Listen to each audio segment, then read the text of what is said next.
Olá, gente! Sejam bem-vindos a mais um podcast do BioVeg. Eu me chamo Samile Maria, sou estudante de Ciências Biológicas da Unilab, integrante do grupo de pesquisa em Biologia Vegetal e bolsista do PIBIC-CNPq. E dessa vez o podcast vai ser um pouco diferente, porque é a nossa primeira entrevista em podcast do BioVeg.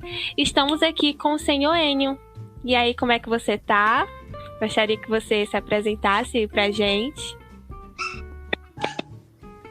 Olá, Samile. Estou bem, né? Sou produtor orgânico, né? No sítio aqui em Aquirás. E estamos aí, estamos felizes e contentes de participar aí da entrevista contigo. A gente ficou muito feliz de você ter aceitado esse convite, né? De ter conseguido arranjar um tempo aí, um espacinho pra gente na sua agenda. E vamos lá. O tema para a gente discutir nesse episódio é sobre a agricultura orgânica no Brasil e as dificuldades. Então, aqui, para começar, primeiramente, para quem não sabe, o alimento orgânico ele é um alimento produzido sem agrotóxicos, né? Adubos químicos sintéticos e sementes transgênicas e drogas veterinárias.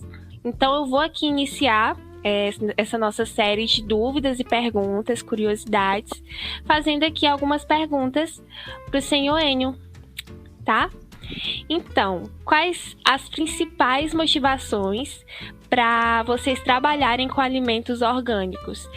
Como que vocês se sentem sabendo que trabalham com alimentação 100% saudável, né? Vocês ficam orgulhosos? Sim, a gente fica muito feliz, muito grato, né? Inclusive, assim, foi isso que me levou sempre no começo, desde o começo, né? Era de produzir um alimento que fosse saudável, né? Que fosse nutritivo, né? E que, proveniente de uma agricultura sustentável. Desde o começo foi essa nossa preocupação, assim, a gente sempre... eu sempre acreditava que era possível produzir sem agrotóxicos, sem veneno, sem todo esse pacote que existe hoje aí, né, da agricultura convencional, que era possível produzir, né, porque por muitos anos a humanidade se alimentou sem nenhuma gota de veneno, né. Então a história do veneno é bem recente, se você for ver de uma perspectiva da história do mundo, né, da civilização humana, né. Os venenos e a monocultura, ela veio assim recente, não é muitos anos atrás. Então eu sempre acreditei nisso e arregacei as mangas e fui para cima, né? Aí a gente começou a produzir, eu comecei a produzir em 90, minha primeira produção de tomate orgânico foi em 1993. Em 93 eu estava produzindo os primeiros tomates orgânicos lá no sítio. E daí nunca mais parei. Aí produzi muita coisa. Né? E atualmente a gente está produzindo um sistema de agrofloresta, né? Além de ser orgânico, nós estamos produzindo com um conceito novo, né? De agrofloresta, tentando trazer o equilíbrio que existe nas florestas, trazer para a agricultura, reproduzir esse mesmo equilíbrio que existe na floresta, na produção agrícola. Então é fascinante. Total.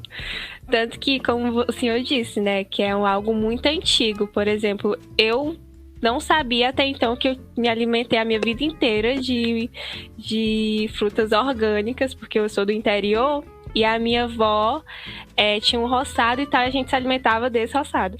E aí, estudando aqui, foi que eu vim ver que a minha vida inteira eu me alimentei de agricultura orgânica. Eu fiquei muito feliz em saber disso. Vocês acham que esse formato ele dá mais trabalho, demora mais tempo para produzir? Esse formato de produção, ele realmente é mais trabalhoso. É bem mais trabalhoso, porque a gente não usa outras técnicas, né, para lidar com o mato e lidar com os desequilíbrios quando acontecem, né? Então leva muito mais tempo do que você botar uma bomba de veneno nas costas e sair aplicando e matando tudo, né? Então assim é muito mais fácil, né? Então do que você ir com a enxada e tirar o mato e limpar e tudo e cobrir o solo. Então é um trabalho que realmente demora mais. Mas a gente sempre vê assim que o trabalho que a gente faz na agricultura, a gente está sempre visando o solo, melhorar nosso solo. né?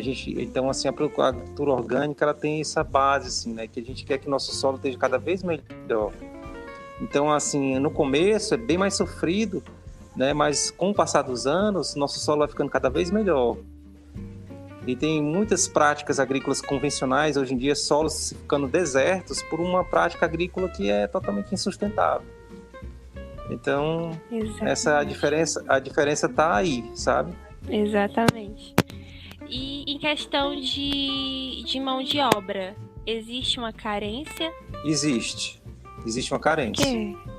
Forte mesmo, porque a agricultura orgânica, você vai para o sol, você vai trabalhar ali no pesado e tudo, então muita gente não quer esse tipo de trabalho, né?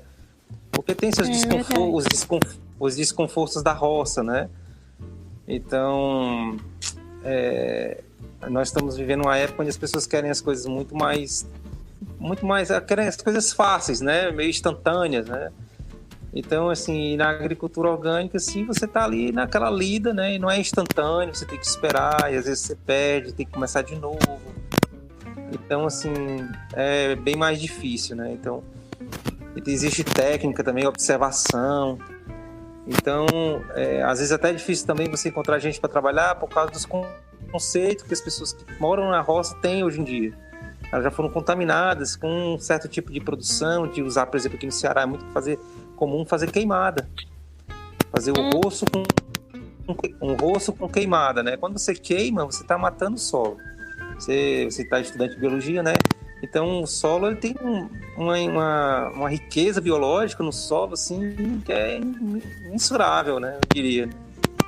Você tem uma ideia, numa porção de solo fértil, tem mais micro-organismos do que a população do mundo.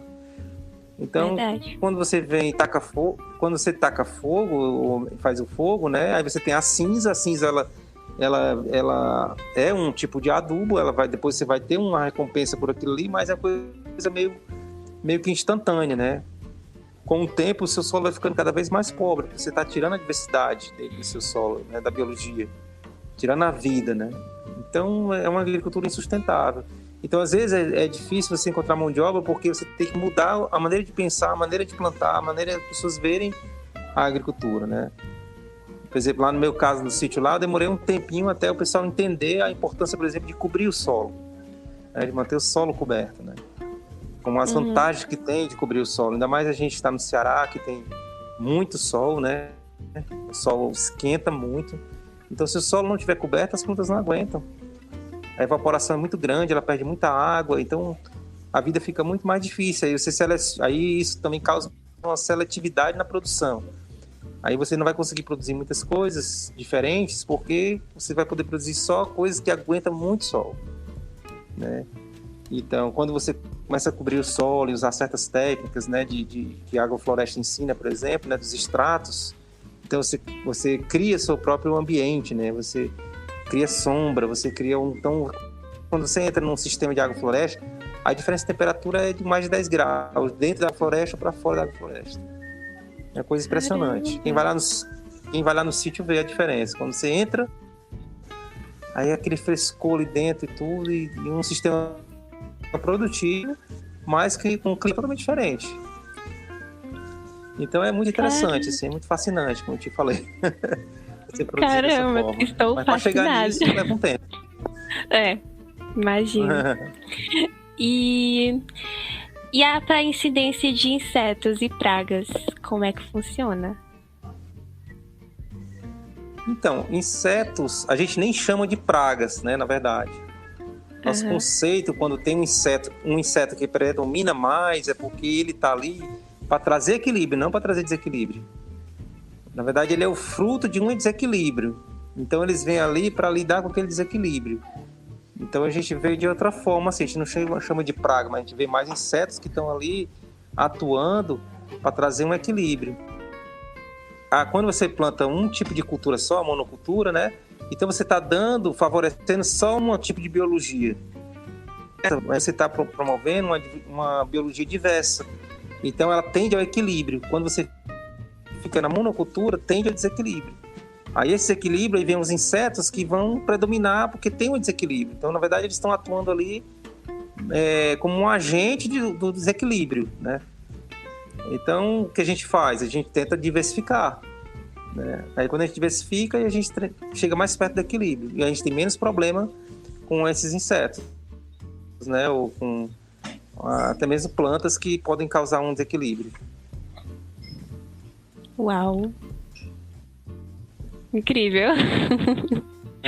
E... É bem interessante. Você tem que ir lá visitar para ver.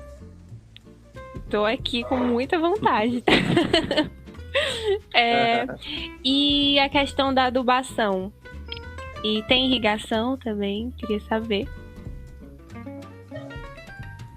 Sim, a gente lá no sítio, eu trabalho com uma boa parte da área irrigada. A gente usa irrigação, sim. E a gente também usa um sistema. É porque na hora que a gente vai implantar, nos primeiros anos, aí tem que ter água. Porque nosso clima aqui é muito quente.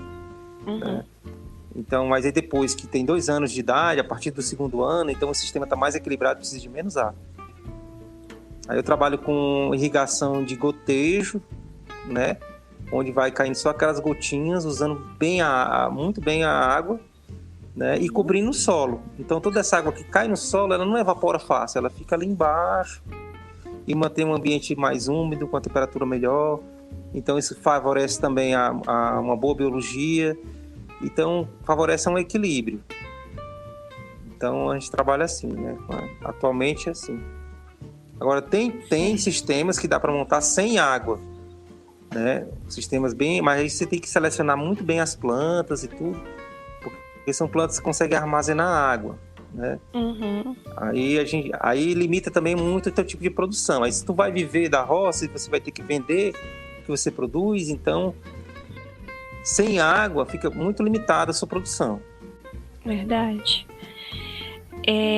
Vocês são certificados, né? Somos certificados. E como que se dá essa certificação dos produtos orgânicos? É difícil conseguir essa certificação? É um pouco difícil. Eu não vou mentir. Existe a certificação por auditoria, que é o nosso caso, né? Onde você paga uma empresa que ela é certificada pelo MAPA para fazer auditoria nas fazendas, nos sítios, né? Então, a gente trabalha com o Instituto Biodinâmico, que é o IBD. Então, a gente paga eles para eles nos auditorar. Então, nessa auditoria, aí eles vêm visitar o sítio, eles veem nosso sistema de produção, a gente tem que ter controle das notas fiscais da semente, nós temos que ter rastreabilidade, ou seja, a gente tem que saber rastrear, pegar uma alface que a gente entregou para uma pessoa, vendeu para uma pessoa, e saber toda a rastreabilidade dele, onde ele foi plantado, em que lote ele foi plantado, em que talhão ele foi plantado, que semente foi usada, que adubo foi usado naquele lote. Então isso exige bastante controle.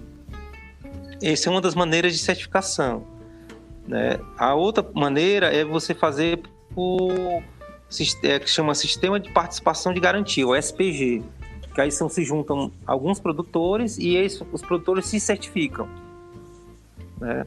Se certificam um ao outro. Então, isso é uma outra maneira de também você conseguir o seu certificado. E parece que tem mais uma outra maneira que chama as OPACs, que são as cooperativas, né? Que você pode certificar através da própria cooperativa, se fazer parte de uma cooperativa e a cooperativa se certifica, né? Só que aí, assim, dependendo do sistema que você tem de certificação, você só pode vender para o consumidor final. Você não poderia vender para um mercado ou até mesmo para exportar. Aí você tem que ter uma certificação mesmo paga por auditoria para você ter o selo mesmo e poder vender para ter mais opções de mercado, né? Onde você escoar a sua produção. Entendi. E quando se é um pequeno agricultor, né, que ainda não conseguiu essa certificação, as pessoas acreditam que é orgânico? Hoje em dia tem muita desconfiança. As pessoas têm muita desconfiança. E o pequeno produtor, ele fica meio que refém.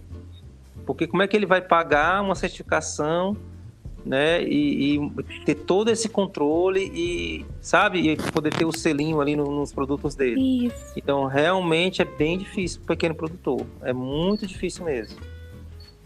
Não é fácil. Questão de políticas públicas, né? Quais são os obstáculos? O que você acha que o governo poderia fazer para que os orgânicos pudessem sair mais barato para o consumidor? Olha, a única maneira é subsidiando, né? Não tem outra maneira não, né?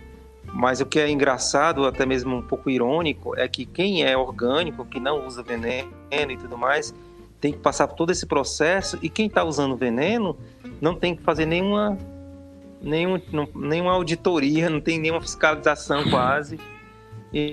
Então é meio irônico, né? Quem produz orgânico tem que pagar para provar que é orgânico, e quem planta com veneno não tem compromisso nenhum, planta do jeito que quiser, faz do jeito que quiser, e a fiscalização é praticamente zero. Então, assim, é por isso que hoje em dia tem um documentário falando sobre isso, né, que chama O Veneno Está na Mesa.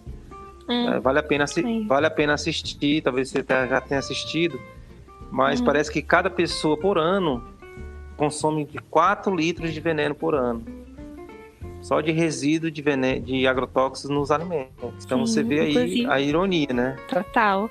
Inclusive a gente fez um post no Instagram do Bioveg indicando documentário sobre alimentação orgânica. A gente indicou esse documentário. Sim, e legal. aí agora acabaram as perguntas. Aí já vamos finalizar. O senhor quer fazer alguma divulgação dos cursos, seus trabalhos? Olha, a gente convida o pessoal para vir conhecer, né? Nós estamos montando, na verdade, lá no sítio lá, a minha visão é de fazer assim um lugar onde as pessoas podem aprender, né? Nosso coração também é de compartilhar o que a gente aprende, né? E então, o sítio lá a gente está montando um camping, né, para pessoas que querem vir acampar e tal, porque lá a gente tem um açude, a gente tem a agrofloresta, nós temos uma trilha na mata, até para andar de bicicleta na mata, ou até mesmo caminhar. Aí nós vamos ter opções também para a pessoa passar a semana lá e aprendendo, né, voluntariados também. A gente quer muito divulgar, e acho que a melhor maneira de aprender é fazendo, né? Então já vieram vários voluntários, até de outros países lá no sítio, né? Que o sítio também está inscrito nesse programa de voluntariado, né? Então já vieram pessoas da França, da Alemanha, dos Estados Unidos, vários países. E a interação e a troca é muito legal, né? E o sítio tem muita coisa para aprender e ver, né? Nós temos lá o biodigestor, nós temos minhocária, compostagem, né? Temos muitas árvores nativas, então a gente está fazendo a identificação dessas árvores, né, para as pessoas conhecerem. Nós temos abelhas sem ferrão, abelhas, né, que fazem a polinização lá. É muito legal, tem muito para aprender, se você estiver interessada. É um trabalhozinho bem interessante de conhecer. Sou doido para fazer um curso lá, ainda dar certo, se tiver um tempo aqui. Mas vai dar certo. Então, eu tô querendo muito fazer esse curso. Antes do final do ano vai ter mais um curso que seria para iniciantes, né? Para quem quiser aprender a fazer mudas, aprender a fazer o seu próprio composto, aprender a ser seu próprio minhocário, ter noções de agrofloresta, de como produzir, né, seu próprio alimento. Então, assim, a ideia nossa lá é de ter cursos lá também, né? Até mesmo de como aproveitar o alimento, né? Assim, como transformar o alimento também. Às vezes você tem um excesso de alguma coisa, daí a gente quer fazer alguns cursos também de como fazer isso, como desidratar, por exemplo, como fazer doces, compotas, geleias, esse tipo de coisa. Ai, meu Deus! Amei, vou ficar ligada no Instagram de vocês. Quando começar a divulgar, tô lá. Olha. Então, beleza, vou finalizar aqui. Beleza, não, eu te agradeço, a gente que agradece. Então, vou finalizar aqui o nosso podcast. Esse foi o episódio de número 8. Espero que vocês tenham gostado. Muito obrigada, senhor Enio. Desejamos mais sucesso ao sítio Santa Cruz. E quer falar mais alguma coisa?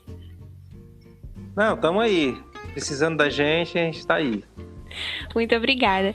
E, gente, não esqueçam de nos seguir nas redes sociais, @bioveg.unilab e @sitio.santacruz. Show. E sintam-se aí à vontade para nos dar mais ideias, para mais podcasts aí, mais entrevistas aí nos comentários. Tudo de bom e tchau, tchau. Tchau.